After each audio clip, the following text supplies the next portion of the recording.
মনে করেন আপনার একটা কুত্তর বাচ্চা আছে, আপনার এই কুত্তর বাচ্চাটারে চিন্তা করলেন কি বাঘ বানাইবেন। আপনি এটা রং টং করে বাঘের পুরো কালার দিয়া বাঘ বানাই দিয়েছেন। এখন হে মনে করেন যে কি করবে, গর্জন দেবে।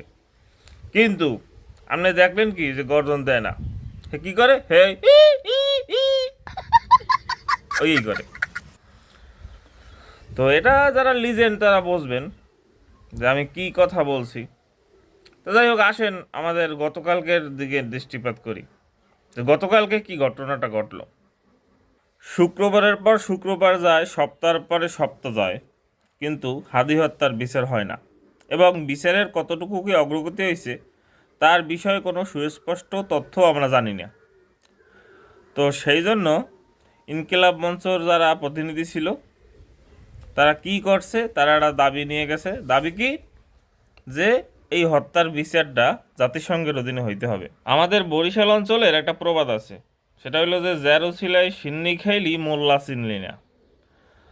তো এইখানে এই প্রবাদটা বলার কারণ, মনে করেন যে প্রধান উপদেষ্টা সাহেব, আপনি মনে করেন বিগত সময়ে কোর্টের দুয়ারে দুয়ারে হাজিরা দিতেন, সেইখান দিয়ে আপনার এই আইনা প্রধান উপদেষ্টা বানানো হয়েছে।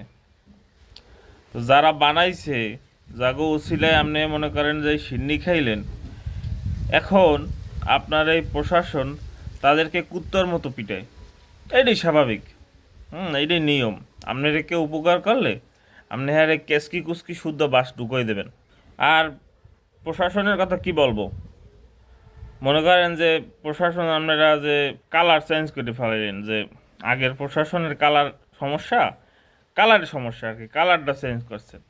কিন্তু শুধু কালার পরিবর্তন করলেই তো আর হইবে না, তাদের মন মানসিকতাও পরিবর্তন করতে হবে। আর এই কালকের যে ঘটনাগুলো ঘটছে তার মধ্যে দুই একটা ক্লিপ আমরা একটু দেখি, দেখছেন।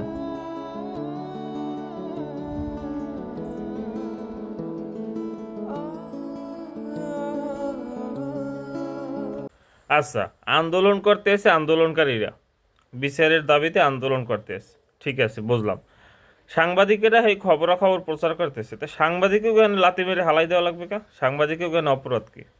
হ্যাঁ গো, সমস্যা কি? এরা কি আপনাকে গায়ে ঢিল মারছে, নাকি আপনাকে ইট মারছে, নাকি আপনাকে মাথা ফাটাই দিয়েছে? হ্যাঁ গো, আপনি মারবেন কিসের জন্য?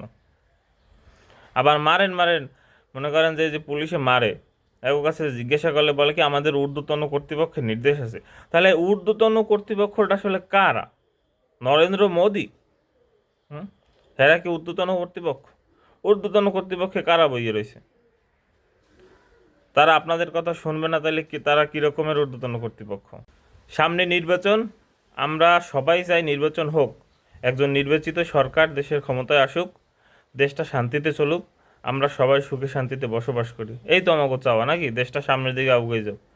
কিন্তু এই যে পোলাপান খেপাইয়েন না, পোলাপান খেপাইয়ে যে কি হয় এগুলো আমরা পিছনে দেখছি। পোলাপান খেপাইয়ে অহেতুক দেশের মধ্যে একটা ঝামেলা সৃষ্টি করেন, এটা আমার পক্ষ থেকে, আমি একজন ক্ষুদ্র ক্রিয়েটর হিসেবে আমার অনুরোধ। পোলাপান খেপাইয়ে কখনো কোনো লাভ হয় না।